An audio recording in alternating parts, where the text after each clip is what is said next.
Hey Internet, it's RJ. Welcome back. Thanks for tuning into the show today. Now, today's episode, it is the monthly Q&A. You know the deal, the last week of the month, last show of the month, I should say. The ruler goes up, you drop your questions down below, and we take them the way they came in. Have a lot to get through. We're talking about Apple Pay. We're talking about Capital One cards, which one's the best, how I keep all my credit cards active, applying for bonuses.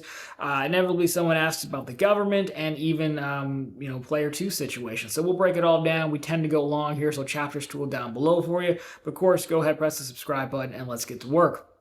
Now, Rankin Sports here, starting us off. Two-parter, getting greedy out of the gate. Have you been using Apple Pay only in store, also online? Also, have you used the integration with card pointers or anything else for ease of seeing which card to use at a given store? Do you have any thoughts on the recent Amex ban? So we did a video past Thursday about, hey, I use Apple Pay a little bit more because I've been largely reluctant. I just even reluctant, just like disinterested in using it. It's always just been easier for me to just reach for the wallet. I'm not like always have my phone in my hand person. So anyhow, I go in the store, I'll use it for specific cards. Like for example, it's groceries for Chase right now. I only go to the grocery store once a week, so I have my Freedom card in here, or I've been going to Lowe's to buy gift cards for various things for the Discover category. I have my Discover card in here. But if it's a card I normally carry, like the Smartly card, gas card, something like that, then I keep the physical card in there. And even then, sometimes, the places don't always take Apple Pay. So I'm not overly relying on it. It's mostly like a backup, or if I'm positive where I'm going, we'll take it. As far as integration online, I used to use it more, but then it became more of a, which card do I want to use? I should probably go back and update it, if nothing else, add in my Bank of America cards, which generally count for online. But because I'm using so many different cards, I never really went in and added them all in there. And when I switched laptops, I didn't even add in the security codes to make them active on the new computer. So no, not really. I used to. There's no reason I don't. Card pointers, don't even know what it is. So no, I just kind of I just go off the highest multiplier that I can get. So again, if it's online, I know I'm going to use one of my Bank of America cards because I set that for online, unless it's a category of some sort. And then for everything else, I kind of just know I use this 5% card or 5% card there more than anything else. So I don't really use anything to help. The recent Amex ban was about Miles Earn and Burn had it. He ran through a list of like what it is and what it wasn't. Long story short, it came down to like what he called floozies, and I already made the joke in the Sunday show if you watch that. But no, we're not talking about your sister. Floozies, there's like a short for people who use Fluzz a lot, which is like an app or a platform that lets you earn cash back. You can load your card in there, and they have sales on gift cards, or like you can earn 10% back on gift cards, or 10% back here, 20% back here, this, that, and the other. A lot of stuff that Amex would definitely call gaming and abusing the system. Now, is it yes or no? I mean, it's debatable, but it's American Express's rules, and we know them well enough to know that they wouldn't like this at all. So I don't really feel too badly anymore when we see Amex shutdowns because, we have enough well-defined credit card systems between Chase. I'm going to put Wells Fargo in there now, Citi, and American Express as being your tops. Even U.S. Bank to an extent, not so much as robust, but they've got one really good card now. Pick whichever one works best for you. So long as you're okay losing your Amex cards, I think it's fine. Make as much as you can, and then when they eventually crack down, just ditch the cards and move on to another system. But you've done doing this long enough to know that American Express wouldn't care for that, and it would lead to shutdowns. Even if it seems like it's not really abuse and it is general spend, we know they're hypersensitive to it. So I know it's really hard for me to make the video about, oh my gosh, American Express shutdowns. I probably put it in the title for the Sunday show. I just taped that. I haven't made a title yet. I had to do these all in one day. So there you go, man. That's what I think. That's why I don't really care for American Express, and even I care for Chase more and Bank of America more, who will seem to let me do what I want to do with the product. So there you go. They hate me. When do you foresee better credit card offers starting to occur this year? Probably springtime. Like we were going into March. You're probably looking at end of March, April timeframe. Historically, that's when we've seen the yearly Sapphire preferred 80 or 90K offers come out. people are kind of gearing up for either spring break, or you're starting to look ahead to what am I going to do for summer vacation. So we'll probably start to see a lot of those.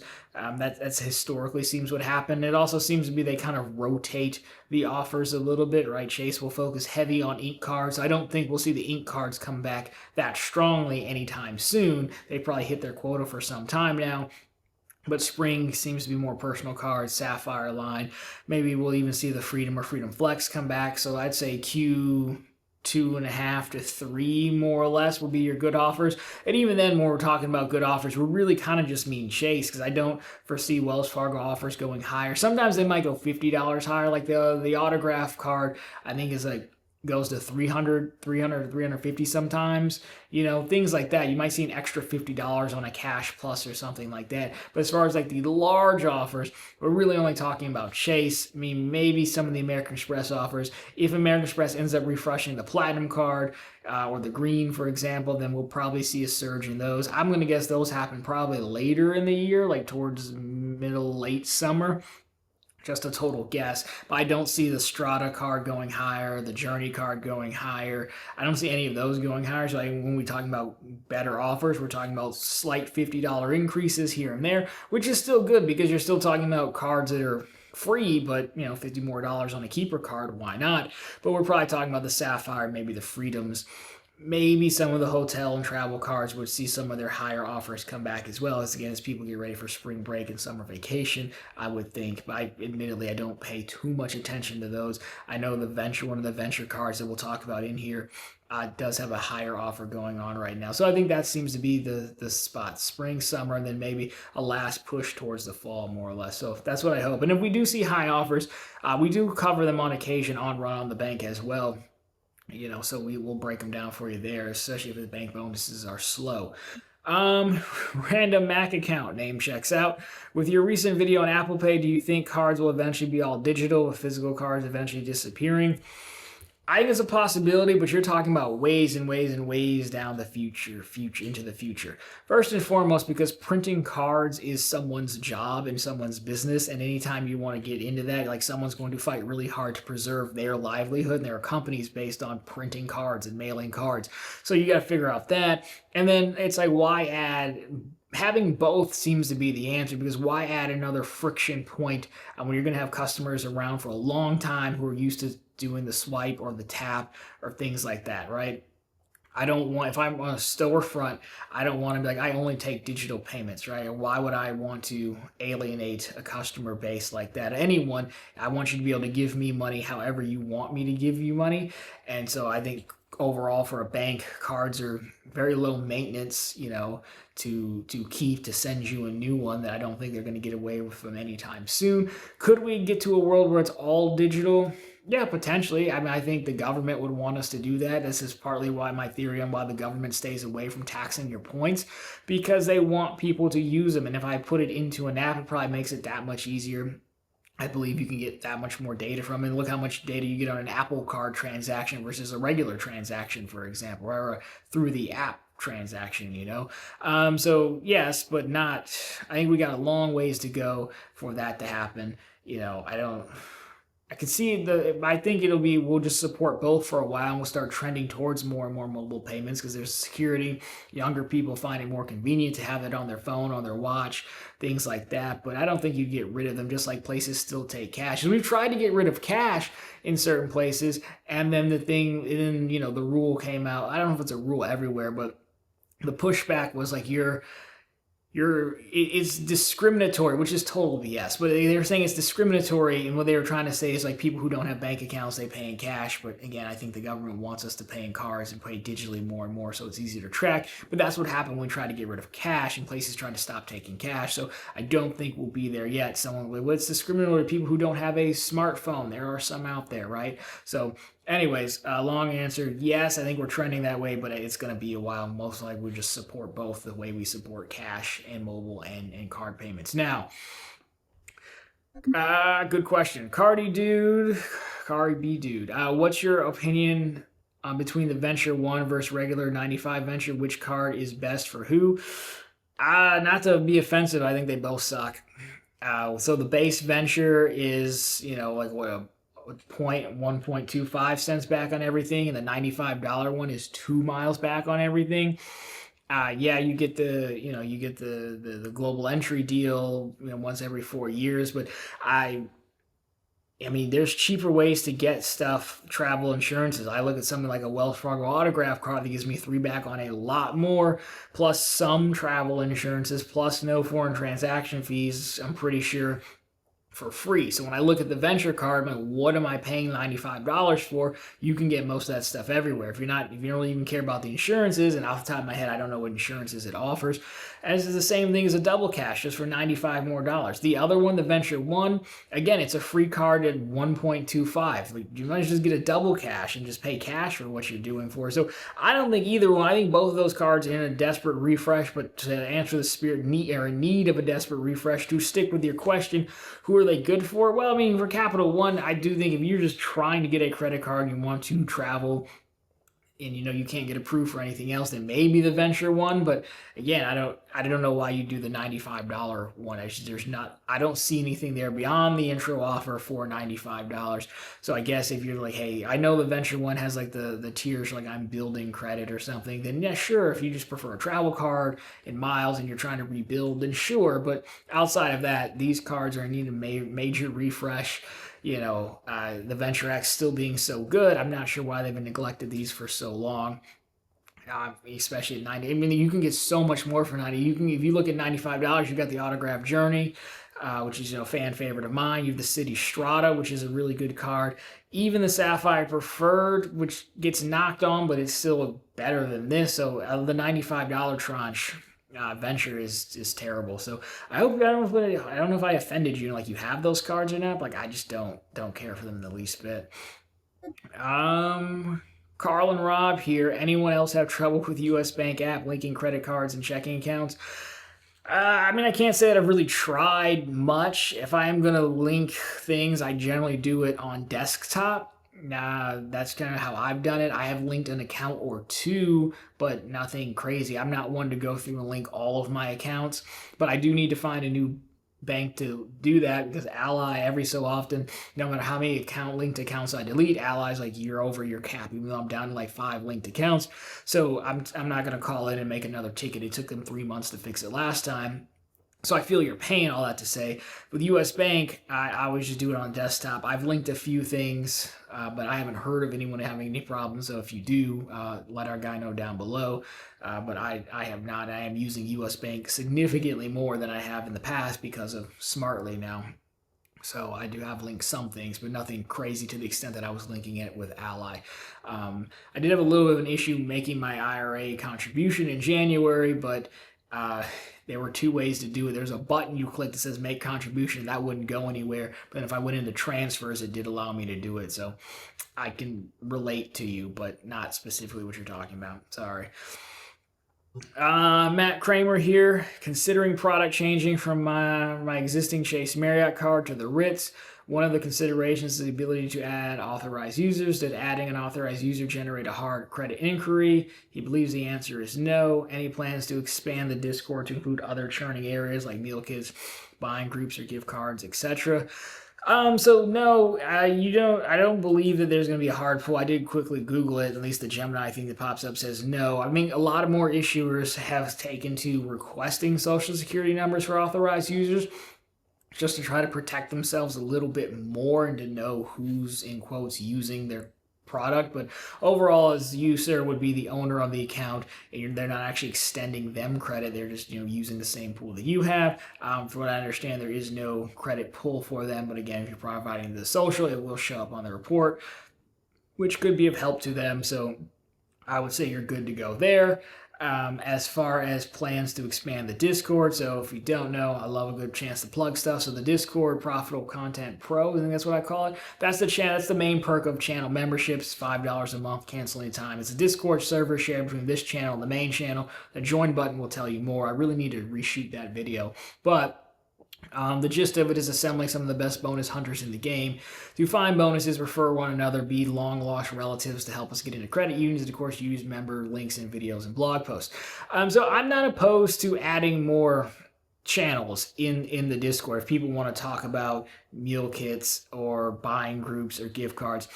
The thing that gets hard is I'll use the word loosely, is like regulating it, right? Like every so often, I gotta like, wait a minute, what's going on here? Someone will have a question. I'm like, I don't go into buying meal kits ever. So, which is fine if you do. So if people want more, obviously just hit me up on the Discord and just let me direct message me. Just let me know what you want. I can definitely add it. My level of involvement in there is probably going to be limited. If we want some specific churning topics, I can definitely do that, or give just general churning strategies. I'm definitely open to, I like organization and things. So right now our main categories are like bank promotions, credit cards. I think there's a few other one-offs like general topics and money saving and things like that. So I'm fine to open whatever folks want. You just gotta understand, like, I'm probably not gonna be personally involved in them. That's fine. No one really wants to talk to me anyways. In addition, we've tried to make some improvements. I now have it so that the blog post will directly show up in the Discord, and the videos from each channel here and Run on the Bank show up in there as well. Trying to give people not to have to go to multiple places. So in the benefit there is each time I refresh a blog post, even if I don't bump it to the top, it'll at least show up there. So I am open to improving it and making the actual Discord, making it easier, making your life a little bit easier, so you can get even more out of your $5, it makes things easier. So yes, definitely I am open to expand it. I don't have any current plans now, but let me know what you want, and other folks can chime in as well. Maybe we can come up with something that works for everyone. We don't need a million threads, but if there's decent interest, like, yes, 100% do it. I'm a man of the people. DJ, oh good, we're gonna upset everyone. So now that the CFPB is completely shut, what's the strategy for dealing with banks, Federal Reserve directly, Better Business Bureau, State Attorney General for big issues? Anyone else know having an issue with the closure and non-release of funds? Technically, according to the bank, they have 60 days to close the account and release the funds. Thank you, banks. I think he's talking about Citi. So, yes, Lord Elon and Mr. Trump did shut down the CFPB. We talked about it a week or so ago. A handful of people got quite upset. But again, as a CFPB that we talk about a fair amount, I don't know how you tell that story without saying their names. I just say Lord Elon to poke a little bit, but anyhow, so they're not forwarding complaints anymore. And the weird part about the CFPB is, like, when you filed a complaint, they would close it instantly and forward it on to the Federal Reserve Bank. So I've never sent anything directly to the Federal Reserve Bank, but that's where I looked it up, and like, you can submit a complaint. So that's what I would do, go to the Federal Reserve Bank. Now, that being said, just going off of what we have here, if Citi has it documented that they have 60 days to close and release funds, then I don't think you're going to win per se, right? It kind of sucks. I don't know the whole backstory, right? Because generally, if you're trying to close the account, I would zero it out first and then close it. But if that's Citi's process or procedure and documented policy, if a regulator shows up, I'm pretty sure just as long as, hey, we're treating everyone the same, this is our written policy, it's likely in the terms of the product. I don't know that they're going to speed that up anymore, which sucks because $6,000 is quite a bit to leave over there. So, but to answer your direct question, I would say Federal Reserve directly.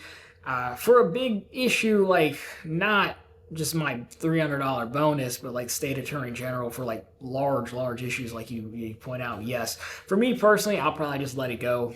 I mean, CFPB, the Federal Reserve, and filing complaints is already hit or miss. I have won a few, I've lost a few as well. So I don't think for us specifically, I don't think it's that big of a loss. It's almost usually a coin flip anyways. Again, sometimes it works, sometimes it doesn't. So, but yeah, I think you're on track there as well. So good luck with that. Keep us posted. And if nothing fails, if you're around a branch, going into a branch could be beneficial to see if the manager just cut you a check and cut you loose. It really just depends. Sometimes Citi pushes you towards, in person. Sometimes they push you towards online. It's just really weird how they do things. All right. See, 50 grand here. How many active cards do you have? How often do you put spend on them, and how do you receive notice of credit card companies telling you your cards or they'll permanently shut them down? Milwaukee, Wisconsin. I've been to Milwaukee one time. Let's see.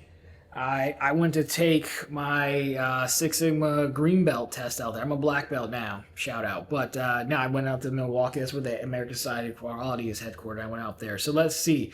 1, 2, 3, 4, 5, 6, 7, 8, 9, 10, 11, 12, 13, 14, plus 3 in my real wallet, which would be 17. See, so probably 20 active credit cards. Those are the cards in that wallet I actually use. Plus, there's 3 in my regular wallet that I carry. There's a few more just in there in my bin of like debit cards that I don't use. So we'll say like 20 active cards, maybe. I think that's fair. So how do I keep them active? So like something like the Freedom. Well, I could just show you. It'd probably be easier. So something like, for example, the Freedoms, I just kind of rotate through them. You know, I don't really use them I need them that often, but like, so this time it's groceries, right? So I will bench, you know, my AAA card, right? Even though I don't really need the Freedom at 5X groceries, I want to keep the Freedoms active, to your point. Plus, I'd rather earn Ultimate Reward points because there's easier redemptions for those straight to my Chase Bank account. So I'll bench that card, and then I'll use a Freedom. So I'll maybe use one Freedom 1 month, then another one the next month, another one the next month, and do things like that. Everything else gets a lot of use. I mean, the Ink Cash gets used once a month for phone, Amazon, you know, Discover. I'm in my first year cashback match. The Bank of America cards are always online, and a lot of them are set to like the ads I run on the channel and things like that. So for the most part, keeping the cards active isn't that big of a problem so long as I rotate through my category cards. But like once a year should be fine if you just really wanted to keep a card open. Like the autograph Journey, I dug it out, or the autograph, so the base autograph, I dug it out to use it just to keep it active because I hadn't used it in like a year. So even though it wasn't the best multiplier, I used it on a few things when I did travel to good enough. US Bank sent me a letter, and they have deactivated my Triple Cash card, canceled it, which is fine. They sent me a letter, said, hey, if you don't use this, we're going to close it. I don't care, close it, that's fine. So I didn't use it, and I let them close it. Wells Fargo closed my Business Platinum card for inactivity. You know, so it does happen on occasion, for sure. Every so often, you know, a bank will look to lower their risk and they'll go through and do something like that. But those main cards in that wallet, the biggest ones to keep active are the Freedoms. Everything else generally has a specific purpose that I use it for. Or again, if it's the same card, I just try to rotate through it. So there we go. I think we got that covered. Cardi B back in the mix. What's your thoughts on the Strata Premier versus Capital One Savor? Aren't they pretty similar in a way? They are similar in a way. I think the Strata Premier's much closer comp is the Wells Fargo autograph card, though. Both offer, I'll put them on screen for you, but both offer a lot of 3X categories on travel and transit and things like that. Whereas the Savor card is 3X, dining and groceries as well. So I think the autograph is a much closer comp to the Strata. You could probably convince me the autograph is I think the autograph may be a better choice because it's free. You get similar insurances. I don't believe they're the same insurance, one being a World Elite, one being just, you know, Visa Signature. But those cards are pretty similar. I do think you get a lot of ease of use with the autograph, though, because again, you've got no foreign transaction fees, there's no annual fee, there's no credit to worry about. You've got like 3 or 4 3X categories in the travel space: transit, travel, dining, things like that. So I would say Strata Premier versus autograph is probably the closer comp. Savor one definitely in the mix. It's just not as strong as both of those, but it's still a good card. The thing the Savor has Savor pairs nicely with the Venture X, is where Strata is kind of like the flagship of its lineup. The autograph kind of does pair well with the other Wells Fargo cards, but again, I think Citi probably wins because they got AA back. So you probably would lean Strata if you like American Airlines flights, and they probably have a stronger supporting cast. But yeah, I think I can see why you make the comparison. Just in my mind, I see the autograph card. It's like, well, it was still like an underrated card. For whatever reason, after it came back from being the Propel to the autograph, I still think it's a very underrated card. And the Strata Premier definitely gets all the love, but I think the autograph is a close second. Probably not quite as good given the nod to insurances, but still a very good card. I think that's a better comp to it. QC, man. Oh, here, now this is the one that's going to upset people. Is there a good faith, consumer-friendly reason you can give for your boys? my voice. Trump and Lord Elon, I added the Lord. Trump and Elon are shutting down the CFPB, or is the business as usual for a couple of billionaires not to see the value of a government agency that actually on aggregate help the average consumer? Whatever flaws the agency may have had, they should have worked to fix it, and it shouldn't have been shut down. I don't think there's a good, I don't think there's like a value added reason where they're going to go through and do anything with it. That was my. Not everyone watches every show, but like a week ago, we covered Lord Elon and Trump shutting down the CFPB, ordering them to stand down, stop investigations, that whole thing, right? And no, I don't think there's a reason. I don't think they had a reason in mind for it. And that my overall point was this is a missed opportunity, to your exact point, because there are plenty of things you could do to revamp a lot of stuff in the government, CFPB specifically, but they're not pausing work while they do some renovations and some overhauls, like meaningful overhauls, other than just cutting what they think needs to be cut. And that's really the missed opportunity, because again, if they were thinking like that, or if they cared, then Trump has shown that he will shove through whatever he wants to shove through. And the funny thing is, not everything he shoves through is terrible. Paper straws, for example, you're like, was it the most important thing ever? But no one wants paper straws, right? I say it in jest a little bit, but you get the point. He'll shove it through. So if they had the idea, the solution, like, hey, we're going to come out and we're going to be, 12x more efficient because we did this, this, and this, we're going to upgrade some systems or what have you, then sure. But no, I don't think there is a good faith reason. I'm not sure that they had a plan other than like, hey, we can come through and cut some stuff and we don't understand what you do, maybe, or we understand all too well because maybe it's impacted some of our business dealings in the past. Any one of those things is possible, but I can't, at least I haven't heard anything. They didn't tell me on the last Zoom phone call we were on, or the boys club, but I don't know.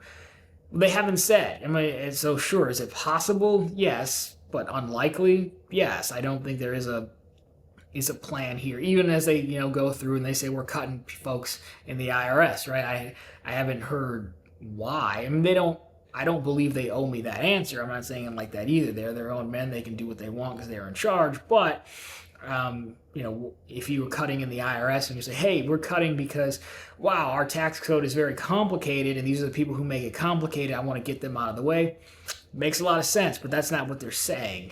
And so all we have to go on is, no, they're just doing it because they can do it, and they're just going on their rampage of cutting things.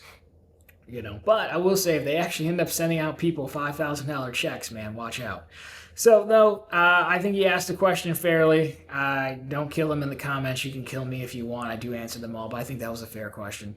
I just don't know. And if I'm missing anything, you can let me know, but I don't think there's a value, a benefit, an easy-to-see benefit in what they're doing.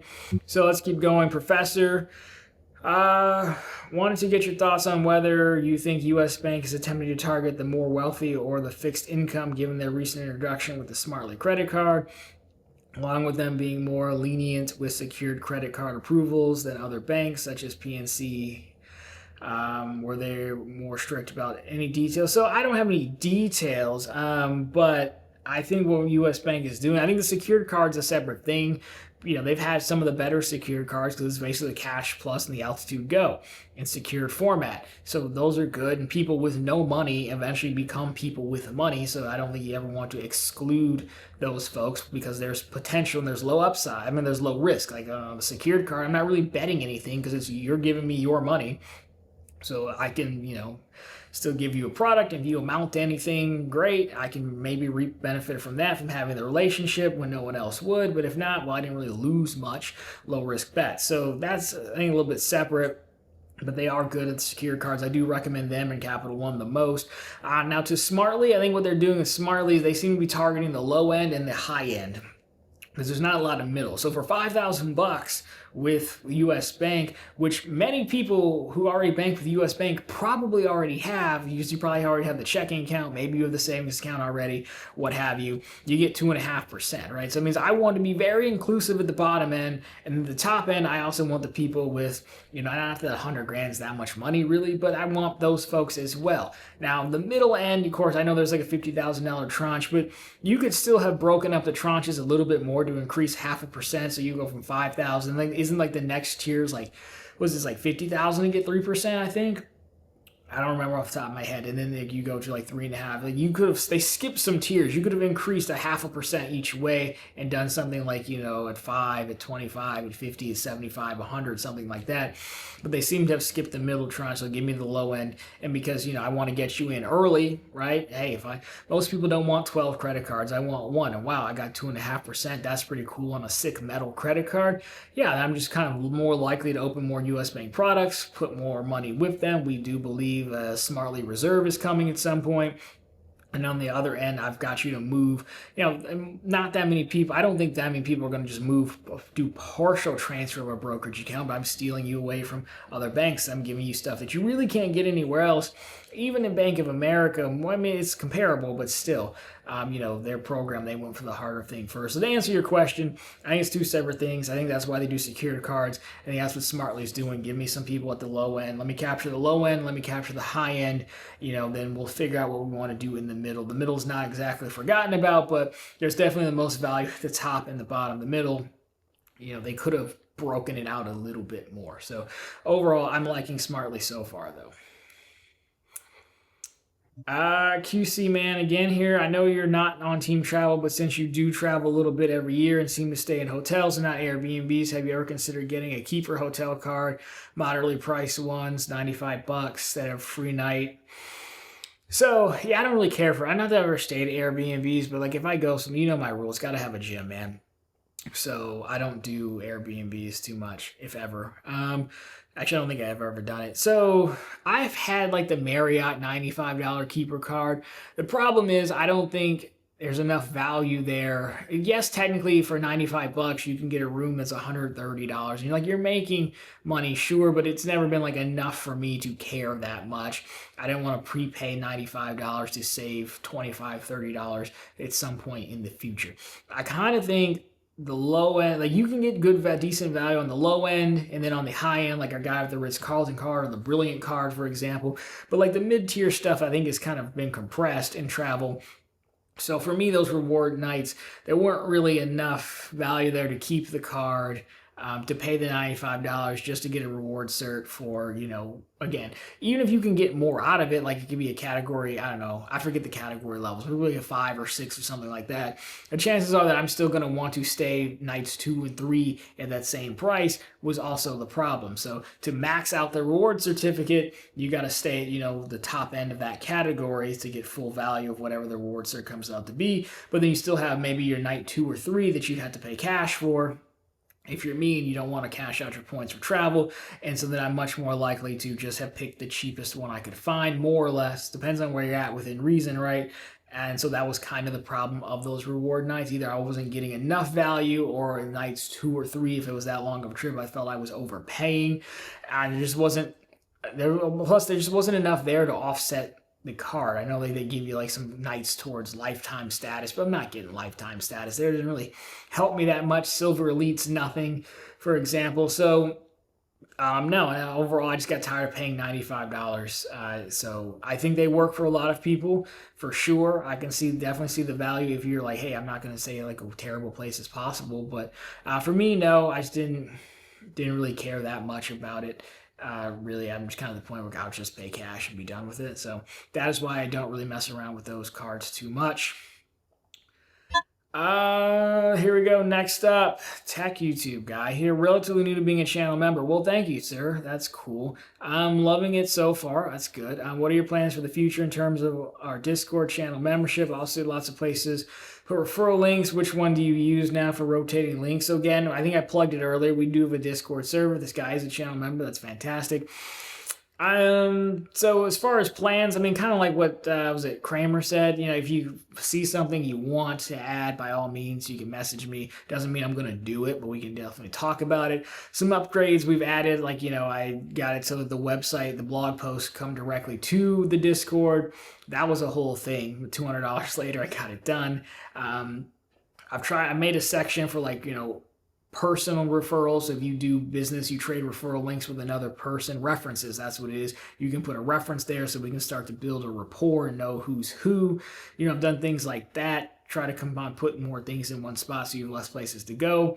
So I'm open to things as well. I know there's a lot of free Discord bots and stuff. So if you've seen something cool in another Discord, you can definitely do it. But make it also have it be more of an easier interaction with the profitable content world that we're creating, more or less, is kind of my thought. Those were the ones that came to mind originally in the website and posting the videos and such automatically. Now, as to referrals, I mean, people like to drop their referrals everywhere. It's probably a waste of time, honestly. I just set up those referral sections because that's what people wanted, but it just gets inundated with referrals. There's a referral thread under like the HQ tab on the left with an Excel file where folks can go in there and add their referral links. The gist of it is that people, when you need a referral link, they will go in there and look for them. I keep it somewhat organized. I try to go in there like once a quarter and clean it up. You can put your links there. The easiest way is to make friends with people. I know there's a lot of people who trade referral links with one another. I generally try to stay out of it, not because I don't want to participate, but I try to leave that for everyone else so like you guys can get in on that one another. I can find strangers on the internet, for example. It's easier for you guys. And if you find a new offer, definitely message me, one that we don't have, and I can make a blog post about it, something like that. And then as far as when I'm pulling links, I'll try to go through that list and I'll look for names that are newer, to your point, or I'll look for people who I haven't known have gotten any offers in a while from that I can remember, and do that. But it is getting tougher. I was going through the other day and it's like, man, Affinity doesn't work anymore. PSU doesn't really work anymore. One Finance doesn't work. So finding new offers is probably the best way to do it. Getting a blog post made, even about a local credit union or something, because it is getting a little bit tougher on the referral game front for sure. But we're glad to have you. If you need a hand, just message me. We can definitely make you feel at home and get you something. Uncle Luke, trying to nail down some times you and John are down to Colombia. We didn't even go to Puerto Rico yet. Me and Caesar going to run security, and we're going as if I need security. So have you seen me? To get you and John a girlfriend. I think that's what GS stands for. We'll worry about the details when we get down there. What year is good? Dude, you can't get me to from Puerto Rico. Colombia seems like such a hike, man. There are comments here. So there's just people saying, so just people are just laughing at his comment. I don't know. Colombia, I've seen Narcos, like a half an episode of Narcos. Isn't that where that's at? So probably unlikely. I appreciate you wanting to keep me safe. But your shirt might be tighter than mine, which is hard to do. So that is a good way to ward off posing thieves in ne'er-do-wells. Do you want to find a girlfriend in Colombia though? Like that seems like a whole thing. That seems like I don't know. That seems pretty sketch. Do they even care about metal cards down there? I don't know. It's gonna be tough. So we have an option, I guess. There is an option. If you strike out totally up here, we can just start importing them from other countries. I guess that's got to be canceled. But always there, Uncle Luke, always looking out for us. There we go. Notice how I did not give you a date or time, and now I'm moving on to the next question. But I do appreciate you stopping by and considering me.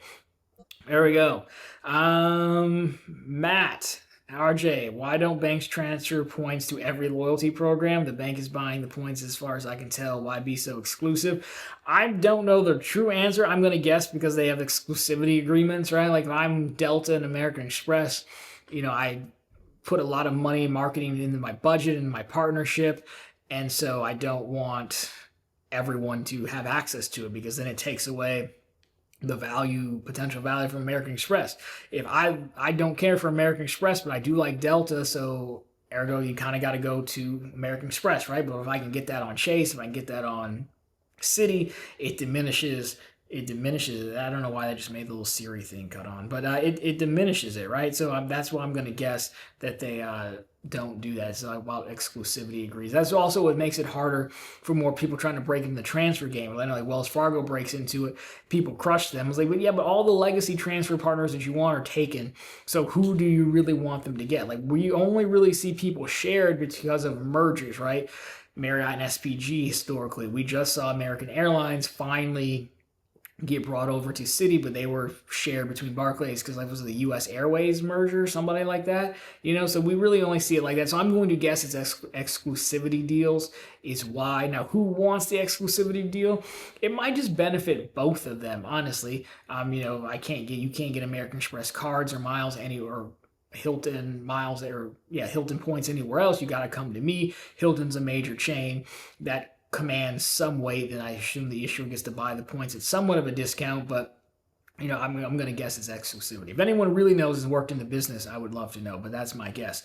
JP Knowledge here. It's been a while. Nicest hotel you've ever stayed at and the best airline you've ever flown.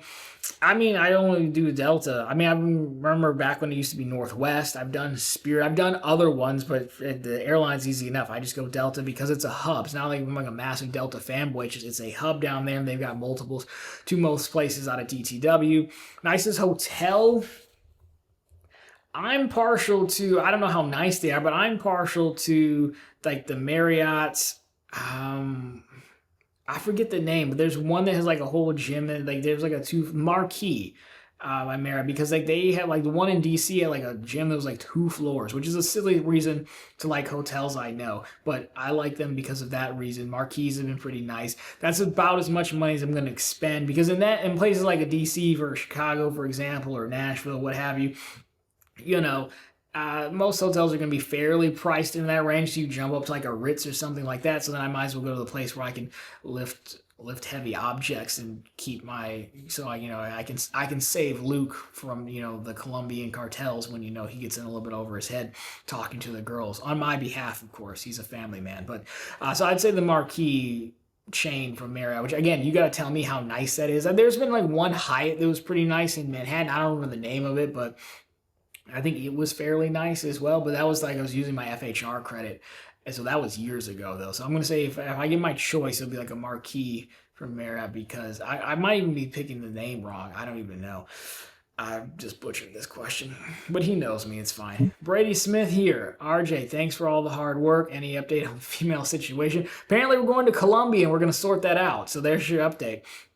I just subscribe to dropping a bunch of Valentines in the mail and seeing what happens, right? But that already passed. Or you can go to I remember going to the grocery store on Valentine's Day, like right over to the left in the morning, there's all the balloons and the flowers and such, and dudes in there trying to get their stuff. I was like, I could just hang out here and wait till like the sad girl comes by and here's a balloon.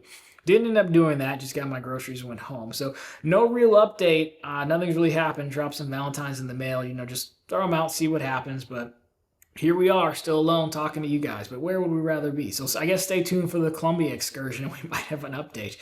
Also, any predictions on the Ink Reserve annual fee benefits? Oh, that Palm card thing that they're going to come out with? I think it'd be close to what's the Sapphire Reserve, $550? I think it'd be right up there with that as well. I think you'd see a lot of the same travel benefits.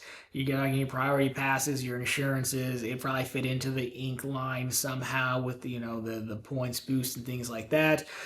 I would hope it pulls from some of the Ink cards. Like for $550, I would like to see it pull in something from the Ink Premier, where at a certain price point, you end up with maybe 3 points back per dollar spent, right? How the Ink Premier is 2.5 back. For over $550, $600, I'd like to see something like that. Maybe purchase over 5,000 or more, could trigger 3% back, for example, and you don't go to the benefit route that much as well. But I think it's gonna be largely the same, just kind of like the business version of the Sapphire Reserve. You could see maybe, I think, what do they have? The rental car services. You get into Sapphire Reserve or Sapphire Lounges as well. Intro offer, probably 100,000 points. That seems to become, the Ink Preferred on its own is 90,000 right now, or 80,000. So you've got to go at least 100. I'd like to see 150 and let them grab people's attention. But I think it'd be a lot of spend because it's a business card. So you're probably looking at 15,000, 20,000 to spend.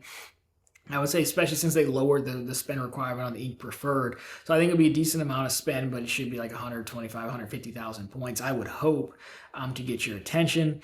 But as far as benefits, I think it's almost a copy of the Sapphire Reserve. And the reason I say that is because Chase isn't that creative. I mean, if you look at the JP Morgan Reserve, it's a copy of the Sapphire Reserve plus United Lounge.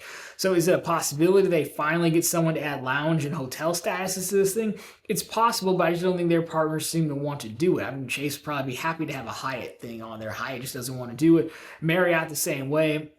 Back to our exclusivity deals, Marriott must just keep the higher end stuff for American Express. I don't know that we would get that lucky. You could maybe see United Lounge access on there, but again, United might not want to do that because they have the club card as well. So for that reason, I don't think it's going to be anything crazy. Chase hasn't really gone hardcore coupon book yet, so I don't think it's going to be much. I just don't see it being a whole heck of a lot. I do think it'll be like a charge card type thing, potentially to combat Capital One's Spark line, which I thought the Ink Premier was supposed to do, but it doesn't really do it that well. So that's my guess, which is much ado about nothing, but we'll want it for the intro offer if nothing else. A few more here. Jeremy, since I love Apple Pay so much, did you get the Apple Card or do you have it to do it yourself? If you don't have it, are you planning? No. So I've tried a few times and they deny me every time. So I've been waiting because every so often they'll send out a $200, $300 offer, targeted offer, and I'll get it in like my junk mail folder, or my junk email address. But they'll do a soft check and then a hard pull, and I always get blocked at the soft check, which is funny because I thought they had to approve everyone. That was Goldman Sachs's basic complaint. Now I just want it for the $200 or $300. For me, if I'm gonna buy stuff, I'll use my Bank of America card, 5.25, to buy it online directly from Apple or Best Buy, or I'll just buy Apple gift cards and just buy it that way and lock in 5% that way. So I wouldn't really use it. So again, on one breath, they are correct to deny me because I'm not going to use it or spend that much money on it. So there you go. I mean, that's why I want Chase to get it, because I can see Chase bumping it up to 5%, maybe, but even then it's probably not necessary, and I can already do that with gift cards. So no, unfortunately, Apple Card has eluded me, so we'll see when it lands with a new issuer, but for right now, cannot get the Apple Card. But I can't get any card right now, so it's not really saying a whole heck of a lot. Thank you for writing in as always, brother. Kari B. Dude, again, are you ready for the credit card March Madness this year? If so, will Matt Welter do the travel cards? Yes, credit card madness. I'm planning on running it back again. I thought about not doing it. So part of me is like, we've been there, done that 3 years now. But on the other hand, one, it's still fun. It's different. It gives us a nice break. And the other hand, and just directly, like, it's a long year, and it's like gives us a month of knowing what we're going to talk about on the Thursday show. So I will be running it back. This is probably the last Thursday video we do, and then after that, starting in March, it will switch to like Tuesdays, and we'll run the tournament for like 4 or 5 weeks. And if you don't know what he's talking about, every year we do a credit card madness, which is just like March Madness, where credit cards face off against each other and you guys get to vote at home who progresses. Haven't actually talked to Matt about this, so as far as I know, I'm going to bring it back in-house and run it over here again. It was fun to have Matt, but I probably didn't leave enough time to plan it and work all that out, so it will probably just be over here. We're going to run it back for sure, and we're going to see what people think. So, after this year, if people still wanted to keep going, I'm happy to keep it going. It is kind of a channel staple now. So if you want to see the other seasons of it, they're on the main page. There's a whole playlist for each one of them towards the bottom. But yes, we're going to run it back. So I get excited because I guess this is the last day of February if you're watching this live. So that means next week we would tip off Credit Card Madness, which means I got to get to work doing the links and updating things and all that stuff. So stay tuned, but it's a good time. People who play do like it. I do think it's worth doing, but we'll have to gauge interest and see what folks are thinking. Can my beloved cashback actually win a round? That's really the thing that we want to know, because cashback definitely doesn't do great in this tournament, but maybe this year's the year. 3 more. Kevin Moore here. How to rebuild credit after filing personal bankruptcy. Well, I mean, the tough part is just the bankruptcy, like most things, going to stay on your credit for quite some time, 7 years, I believe. So there's going to be plenty of issuers that look at you and they see that and they want nothing to do with you. Not to be rude, but that's just how it's going to go. So, but you're looking at the same basic steps, go through, get your regular fine. I would start with just, even before you're talking about rebuilding credit, I'd start at zero. Just get your finances in order, get yourself a budget together, go through your credit report, get an inventory of, depending on what type of bankruptcy you file. Like, do you still owe anything? Do you not? Are you good? Are there anything on your credit report that's misaccurate or not accurate that you need to take care of and get amended? So the basics start there. Get your finances in order, because you wouldn't want to then go after a starter credit card or something without your finances in order, without a budget in place. And then after that, I think you're probably going secured card, which again we've talked about U.S. Bank and we've talked about Capital One. I would just get one to start, and again, it doesn't matter what you buy or how much you buy. I would start using it, make the payment once a month, start building up that history. And I would just stick at that for quite some time. You could eventually explore getting others as you go, but it's going to take a few years, I would imagine, before any issuers are like, yeah, we'll give you something. So you're looking at, again, US Bank, Cash Plus, and Altitude Go are good secured cards. I wouldn't go too far in secured cards because I don't really personally see the reason to tie up your money that much, but maybe you get one of those if you want to earn points perhaps, and then you look at the credit builder cards from Capital One, a Quicksilver or Savor, whichever one works for you, and just start rebuilding it that way. So it's like, I don't think there's any real secret to it. I haven't looked into it too much, admittedly, but from what I understand, that's the move. And then just continuing to do the good credit habits, continuing to budget because you don't want to end up in the same spot. So that's going to be huge. That's probably the larger part. Again, without knowing the details of everything, that's probably the larger part to focus on. And then start building it up how you normally would, just on-time payments. And then by the time you get closer and closer to that 7-year mark, then I think you'll have a better understanding of where you're at. I don't believe you need to go out to try to get a bunch of car loans and things like that. If you know someone, a friend of the family, something like that, you could look at becoming an authorized user. That does help. I do think a lot of places know that trick. I mean, they can easily look at your report and tell if they want to, but it doesn't hurt. So you could also pull off that trick as well. Would be the way to go. But hang in there. People have done it before, and you too will prevail. I'm sure of it. If you need anything, just let me know. We can look into it a little bit more. So, polygraph zone. If my LLC cannot or does not have enough spend to make the sub, can I use it for personal for the first 2 months and to make the sign-up bonuses and then restart the next billing cycle, the clean slate business only? I mean, objectively, yeah, the bank doesn't care what you buy. They don't really pay attention. As long as you're not buying stuff that's going to get you shut down, go all the way back an hour from now with that floods thing, they don't care. So like, if you're like, hey, I paid for groceries on this card, that's not going to be a problem.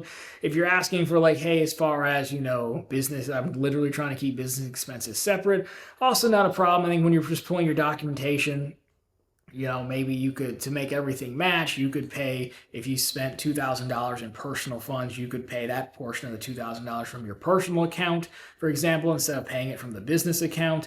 You could also just make note of that. So if you're giving it to an accountant or something, don't include those receipts in the mix, and you should be fine. Like, I don't think no one's going to kick down your door because you did this by any means. We always, when I'm hitting business cards, I use them on for whatever I can to hit the intro offer, because to your point, that's the most important thing.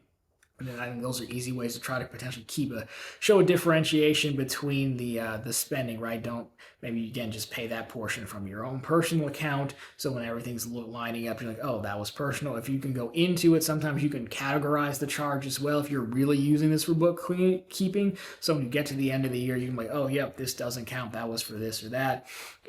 I think you've got some ways here, but overall, I wouldn't be worried at all about it. Do it all the time myself. And I think I just did a video where I'm basically going back to using personal cards for everything because they have the higher multipliers, which you're doing it the right way. I'm doing it the greedy way.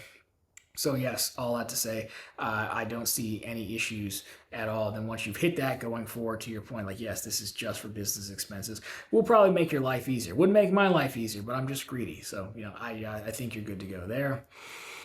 Last one, FISE 930-9315. How do you get new sign-up bonuses? For example, Chase says every 24 months for some cards. Do you, 1, cancel and reapply, 2, ask them to offer it by phone or some other way? I've heard people can upgrade, downgrade a certain annual fee cards, then reapply.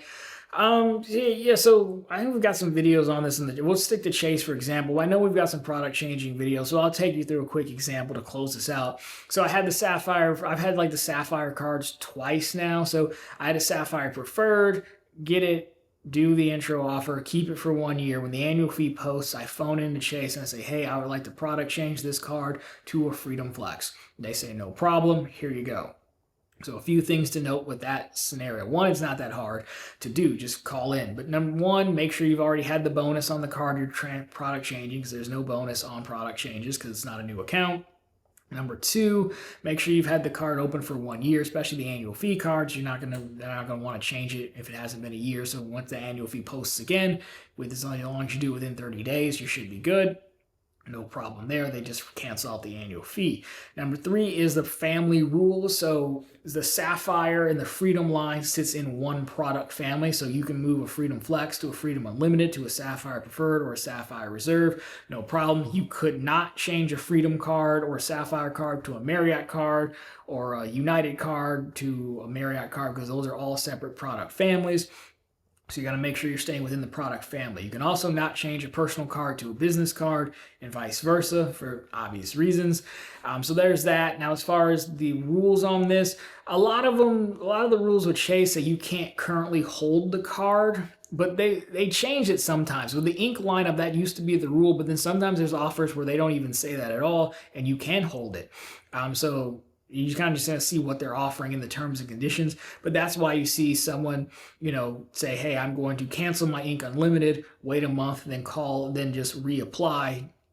I've read you can do it much quicker than that, but waiting the next statement date seems to be the safest. So it really just depends on the rule, and they've changed it a lot lately. But as it used to historically be, you can't currently hold the cards you're applying for, which is why I move all these cards to Freedom Flexes because they're useful, knowing that I'll just never churn a Freedom Flex again, but I can get a Freedom Unlimited, keep it for a year, then flip it to a Freedom Unlimited, to a Freedom Flex, and just keep doing that.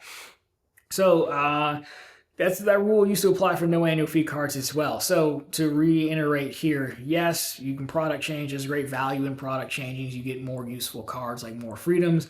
Check the product family. You can't move outside of the product family unless you're Citi, and you can just do whatever you want. Have the card open for 1 year. Make sure you've already gotten the bonus on the card you're changing to. And you do have to phone into product change, but once you do that, you're good. You can then apply online. But that's kind of how you cycle through bonuses. That's how I have 5 Freedom cards from changing my Sapphire Reserve, my Sapphire Preferred, my Freedom Unlimited, plus the OG I applied for and the Freedom Flex I applied for. That's how you get 5 Freedom cards. Now, other issuers mostly operate the same way. Citi, you can product change like whatever you want, unless it's the Costco card.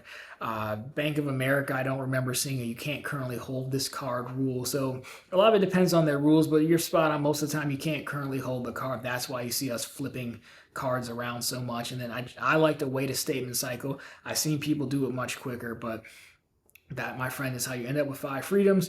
So I've got videos on the product families and all that as well on the main page under the Chase section. So we've got it if you need it, or you can just ask me, as well as everyone else can ask me if you need more information down below. We almost hit an hour. We're almost out of camera batteries. We got to go. So if you like this one, drop me a thumbs up down below. If you found it particularly interesting, consider subscribing to the channel. So we're posting content just like this every single week. And of course, we're right back every Sunday with all the news you can use in the week that was in credit and finance. And of course, in March, the return of credit card madness. We also have a website. You should check that out as well. So if you want some Chase cards, we've got those, as well as plenty of news stories and, of course, bank promotions as well.